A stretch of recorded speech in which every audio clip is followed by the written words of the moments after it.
Shabbat Shalom Bethel. During this month of Elul, this month leading into the High Holy Days, we're supposed to participate in the act of Cheshbon HaNefesh, an accounting of the soul.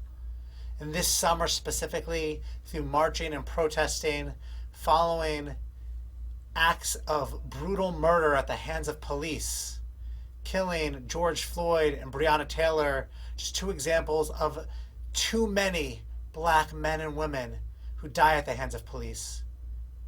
We've finally begun a necessary communal Cheshbon HaNefesh, an accounting of the soul of our nation. During the high holidays, we recite the words of the Unatana Tokef, and we ask who shall live and who shall die. Haunting, eerie words. But we conclude those words of liturgy with the promise, Uteshuva, Utefila, Utsedaka, Me'avirin et roa hagazera.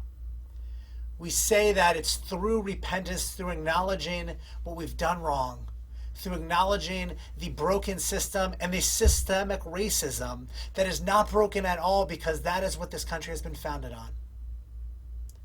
By acknowledging prayer, but prayer needs to lead to action.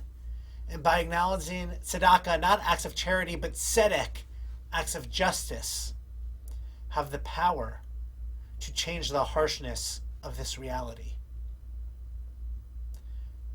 Tzedek, tzedek tirdof.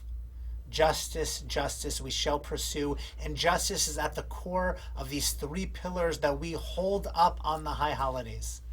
Tshuva, tefillah, and tzedakah. That we spend all this time gathering, this year virtually, for prayer. And we spend all this time in the weeks leading up to Rosh Hashanah and Yom Kippur, and on those days themselves, focusing on repentance. But we cannot forget that in order to achieve that clean slate, that fresh start, to begin anew in 5781, we need to focus on justice. Tzedek as well. Once we do an accounting of the soul of our nation, we have to figure out together where we are and where we want to be. Where are we going to go to together? We cannot change everything.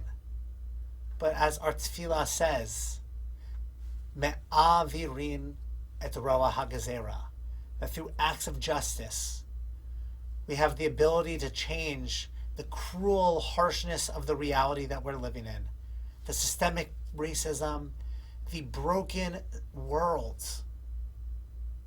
Let us not forget that we cannot just look at our own souls, but we have to look at our communal soul as well, and recommit through acts of justice to make 5781 a better place for all, declaring that each of us is made in God's image.